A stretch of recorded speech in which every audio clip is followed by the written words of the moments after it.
What up, folks? What it do?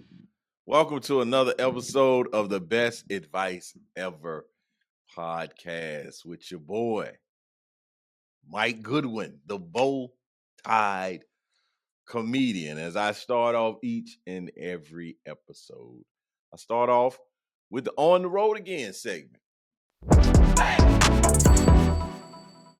Well, I wasn't on the road.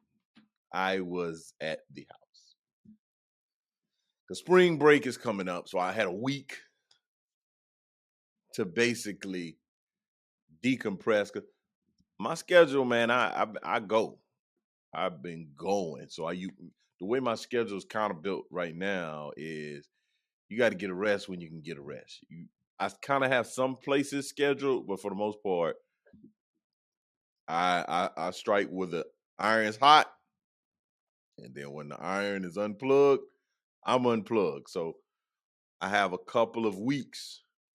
Now I already knew I was going to take spring break, but the week before spring break, that was open, and then we had like the business. We had our TSP business mastermind a week ago, so I kind of looked at that time frame. It was like, oh, here's an opportunity to get a little breathing room. So that's what I'm doing. So I'm at the house, chilling, doing what I do. Also, my son had a play this week. It was a Shakespearean play. Now, my son's in the 7th grade. This was one of those times as a moment, as a parent, I'm failing my child. Like, I don't know. So we went to this play. It was on a Wednesday night, and it was Shakespeare for 7th and 8th grade students, which I don't think that's appropriate. I don't think Shakespeare, I'm not a Shakespeare expert. My relationship with Shakespeare is Romeo and Juliet. I remember that from the 9th grade, and I'd even written kind of my take on Romeo and Juliet back then. But in middle school, Shakespeare seems a little much. Also, Othello's kind of in my wheelhouse. Lady Macbeth is but A Midnight Summer Dream is not in my wheelhouse. That's what they did, and I'm a little. I need to go and figure out what the play was about. I think, but then there's the other side of it also, where raising children is difficult. It's a difficult endeavor, and I think that it gives me an opportunity to have some conversations around some topics that I may not have been wanting to have a conversation about this early in the game. But the play was very confusing because they did it in Shakespearean language, and they did it twice. So the teacher cast like 7th graders in the first run, and that went from 7 to 8-ish. I think they both were out. I couldn't do both. I didn't do both. My son was in both, and I popped in to see his parts, but whoo, it was a lot, and I'm still processing that. It was a lot. The other thing that's a lot as it relates to me is staying on my meal plan, meal prepping. The way that our life is set up, neither I or my wife cooks regularly. Now, over the last few years, I've always loved food. I'm not gonna say I'm a foodie. I'm not that guy. I'm not the person that is out here with all the recommendations. I like what I like, but I'm not gonna be the guy where you say, hey, when you go to Orlando, make sure. Hey, when you go to Columbia, like I don't have I have things I like, and I can tell you if you ask me, hey, we're coming to Columbia, what some places you recommend? I do that, but as I travel around, I'm just not like, hey, you gotta take me to the spot. And what often happens when people do, because people are really, like there's very few moments where you get to host folks. And so when I come in and do an event, people are hosting you and they want to number one, they want you to have a good experience. Then they want to favorably show you their city where they live. And most times there's an opportunity to take you to get something to eat. And typically if they taking you to a place, uh one of those shows from the Food Networks, I'm not even anything past. So if I don't even know why we still pay for Spectrum. I don't. I think we just like burning money because I don't watch. I could tell you like the all the channels I watch. I watch 206, 207, 208, 209. So I think that's all the ESPNs. That's the ESPN regular, the ESPN two, U news. I think that's the little box. Then 215 is the NBA station. I'll go back and get in like five like whatever the ABC 19, 25, 10. I don't know if those numbers always don't line up. 57. So I'll typically watch those stations. Also watch 245, which is TNT. So that's NBA. And then TBS is somewhere around there, especially when it's March Madness. So 245, 243, 246, somewhere in that little grouping. And then outside of that, the NBA League Pass. And those are typically 750, 760, somewhere. Now I do have 611s in there because that's the SEC network. Then there's also probably a 230 that's like Fox Sports type deal. Those are all the stations I really watch. Like no VHS one, no MTV, no Bravo, no TLC, definitely not Food Network, not anything with home HGTV. So when people take me to the reason I got into this long channel conversation was because when people take you to a restaurant, they'll typically reference, oh, this restaurant was on Dives and Diners or Bars and Dars or whatever the name of those shows are that are traveling food restaurant shows. So if there are places like that in town, people will try to take me there. Now, and I enjoy them. I'm all about it. But I love food, and therefore, loving food, I have over the years, and I think I made like I didn't grow up cooking, which is kind of unfortunate. I spent a lot of time with my grandmother, and I don't think she wanted the headache to try to teach me to cook because I was always trying to get out of work. So she probably didn't want to take the time to say, "Hey, little dude, let me show you how I burn in this kitchen." So I've watched my mother cook, my grandmother cook, my other grandmother cook. I've been around the kitchen. I wash dishes. I'm not one of those folks when I was being raised. There's some folks that say boys should not be in the kitchen. Now that was like a whole kind of misogynistic theme that we were raised up under. Boys shouldn't be boys should be outside, boys should be cutting grass, they be doing manly things. They should not be in the kitchen. That's kind of the vibes that was happening around that time. It was a wild time that I grew up in, but it's a wild time right now.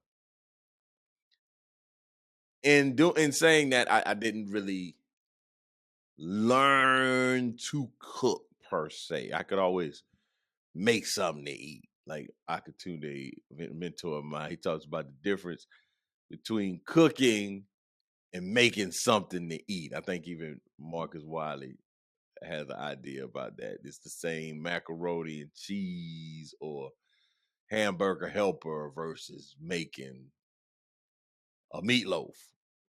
And so I could always make something to eat. I'm gonna get something to eat, fix something to eat. Wasn't necessarily a cook, but over the years, I was single for a moment in time in my life. I wasn't single very long. I was single from 18 to 23, maybe 25. I need to look back what age was I when I got married. I think I was 25. Yeah. 18 to 25. That's not a tremendous amount long. That's not a long, long time as a single man. I was single, but I definitely wasn't single. I wasn't single for a decade. Now, if you're single for a decade, you a dude, you got to get in that kitchen and really throw down and really get it in.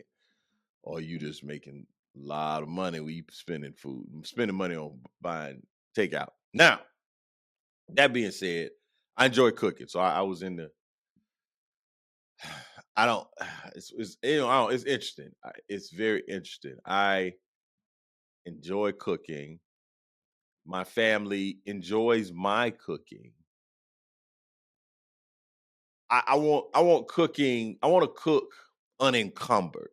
So when I start cooking and I cook and I enjoy it, and I want people to enjoy my food, then it becomes this type of expectations, and I want expectation free cooking, and maybe that'll help my wife to get more cooking out of me. Like if you just let me cook and you're not like, ooh, when you gonna make it next? Ooh, we can't wait. Daddy's gonna when the expectations, I gotta expect high expectation life.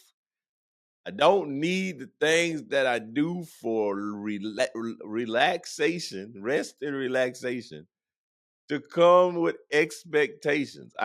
People expect a lot from me in general, so I think that's why there's a little bit of there's a little bit of a blockage or hurt. I would cook more, I think, if that expectation wasn't floating in the atmosphere. Will you let me get in that kitchen and I do a little bit?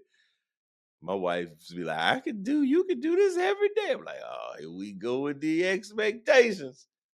So that's why I don't cook as much as I desire to cook, but I really do enjoy cooking.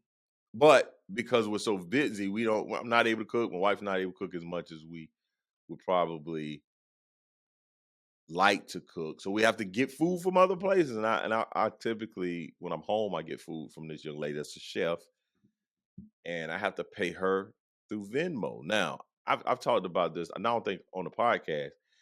I'm very stubborn. There's some things that if you require of me, I'm gonna do them. But then if I'm trying to figure out like why we keep doing this, then I'm gonna go off. I'm gonna go off into the weeds. Like if there's some, I'm I that's where the bow tie is. The bow tie is a representation of I'm going to do things by the book. I'm gonna show up. I'm gonna have a suit on. I'm gonna have on a dress shirt, but my necktie is gonna be just a little bit there. That's just the way I am. If you know me, there's gonna be a little bit of rebellious nature. I'm a contrarian. I'm a maverick. If everybody's going left, I'm going right. That's just the nature of who I am.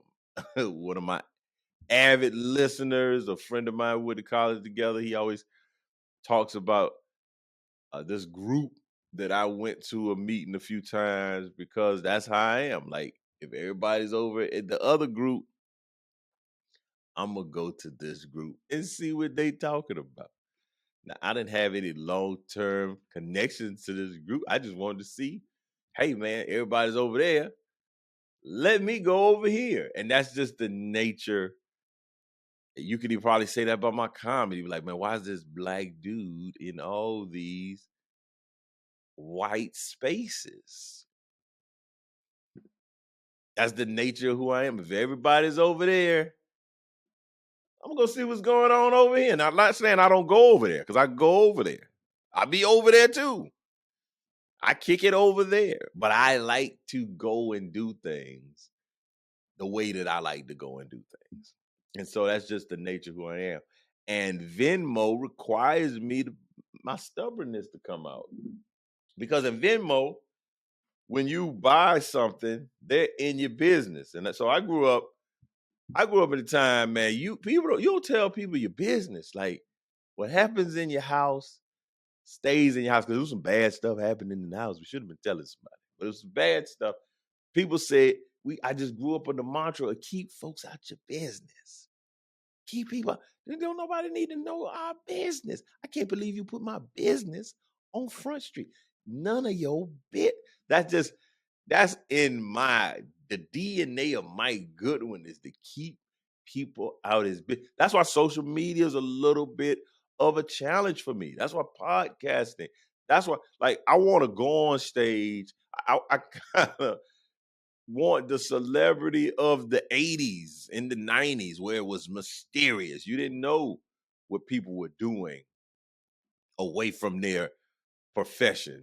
Nobody knew what uh, Andre Andrew Dice Clay. I don't know anything about his life. I don't know anything about Rodney Dangerfield's life. I don't know how many kids he have. I don't know if he's married. I didn't know anything about Eddie Murphy's life. I just knew that he was a funny man on stage. I loved him in Saturday Night Live. I loved the stand up, but I didn't know how many wives Eddie had. I didn't know what car he was driving. I just knew when he showed up on the television screen, I was very appreciative.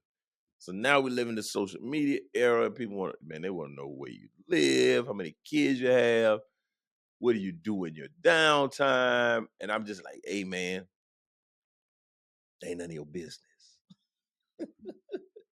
And people like, all right, you right. I'm gonna go over here and see somebody who will let me know what they like. And so it's a little bit of a disconnect because I'm on to stay out my business situation.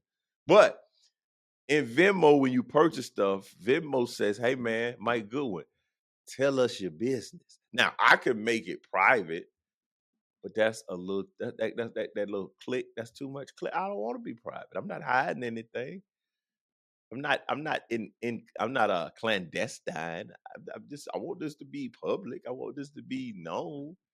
I just don't want you to know what I'm doing and what I'm doing with my money. Venmo just give me access and authorization to buy these meals because that's what I'm doing. I'm buying meals, but because I'm who I am, if you're on Venmo and you see my stuff, it's ridiculous because I've stopped following rules on Venmo.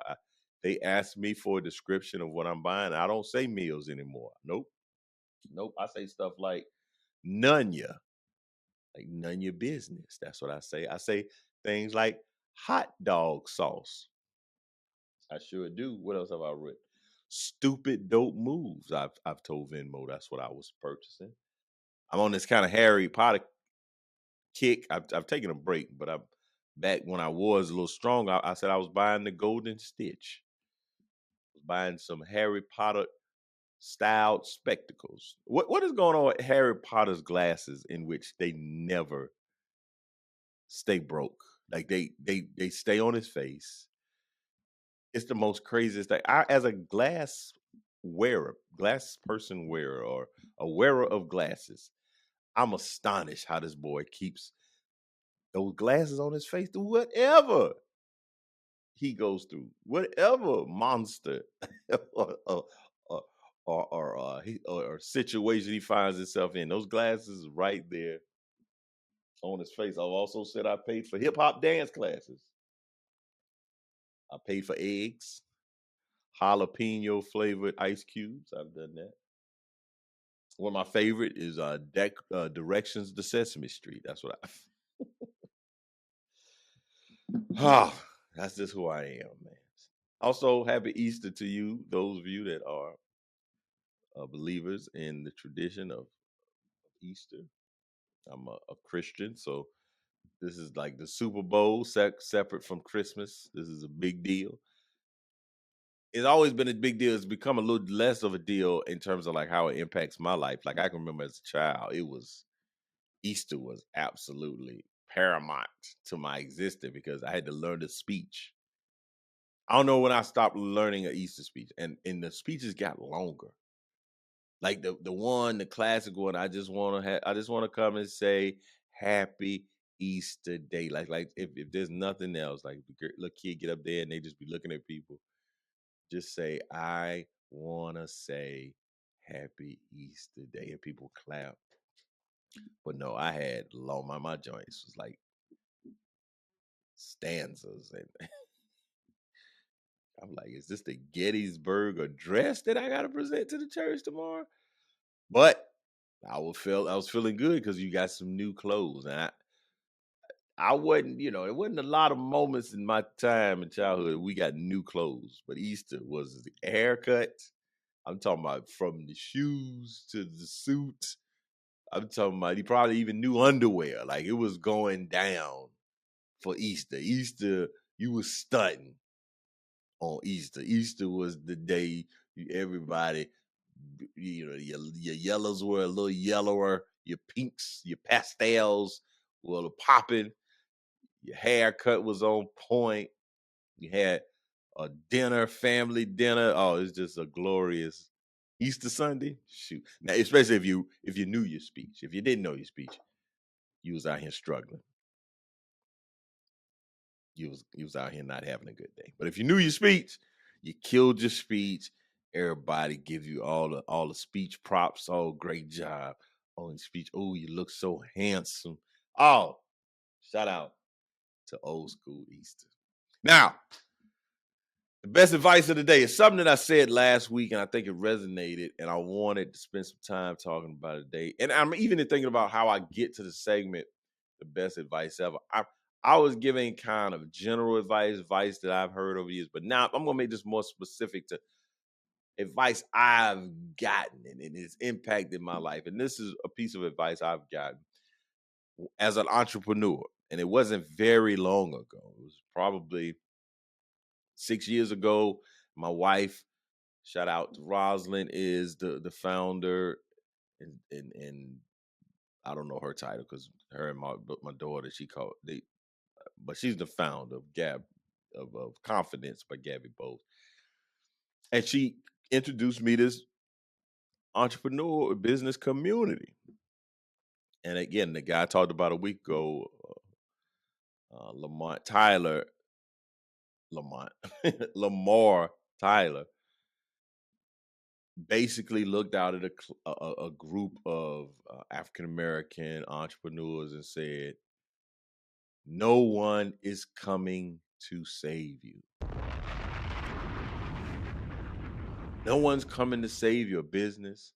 No one's coming to help you grow and scale your business. No one is coming to save you." And that's some of the best advice ever I've gotten. No one's coming to save you.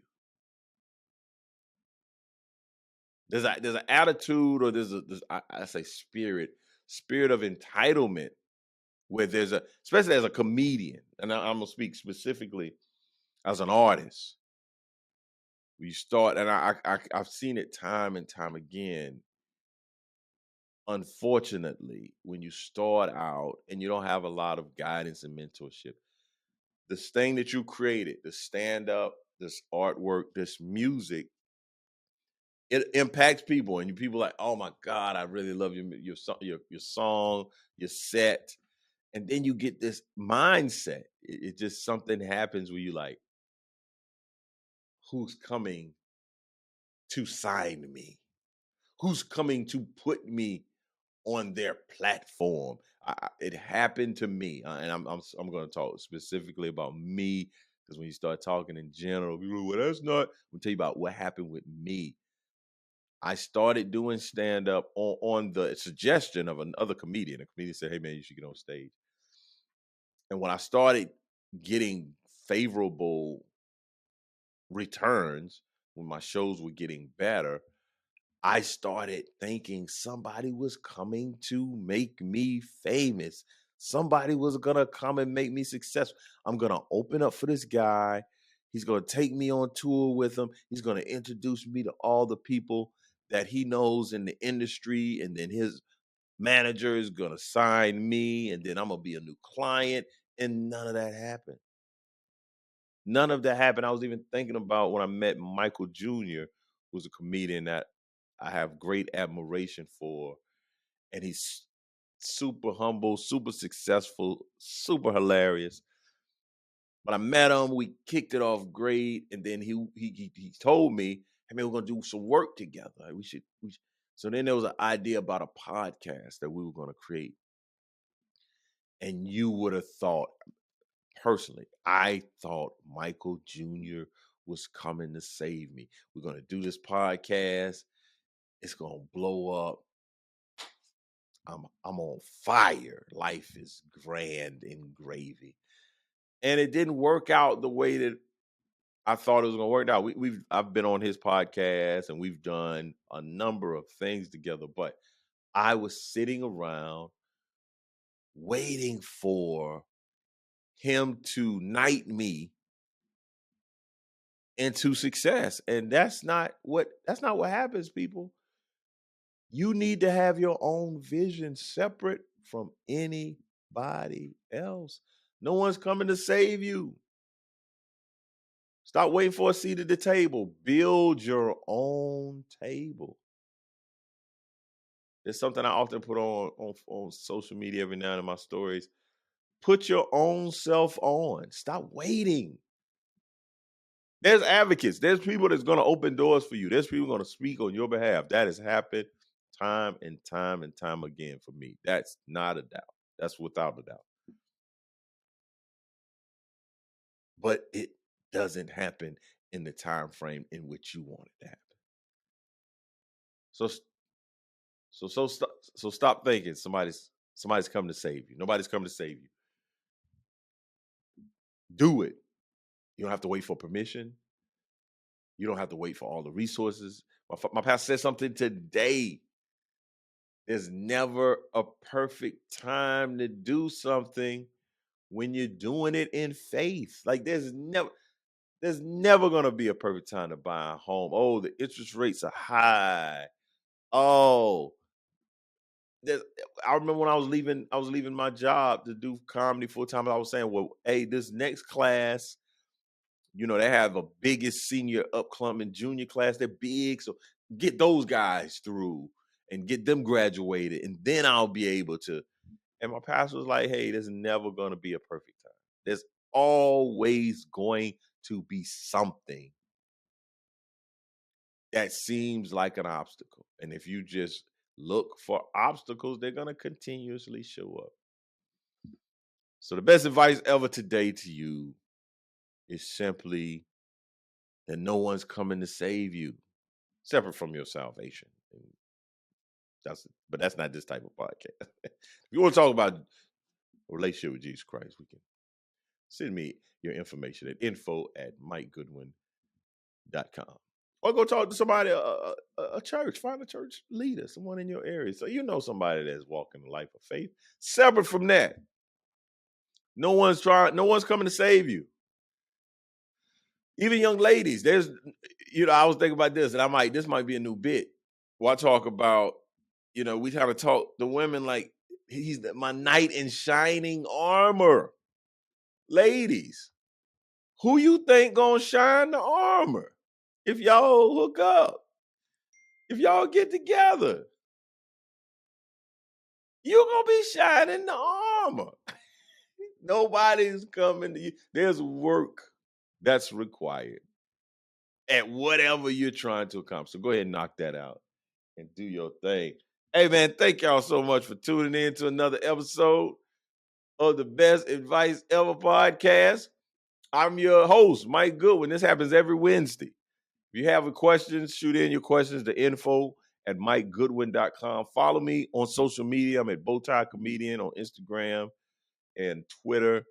And on Facebook, I'm at Comedian Mike Goodwin. Share, like, subscribe. Let folks know what I got going on. But again, thank y'all so much for checking in. with me this week. You could have been anywhere else in the world, but you're here with me, and I appreciate it. I'll see you next week. Peace.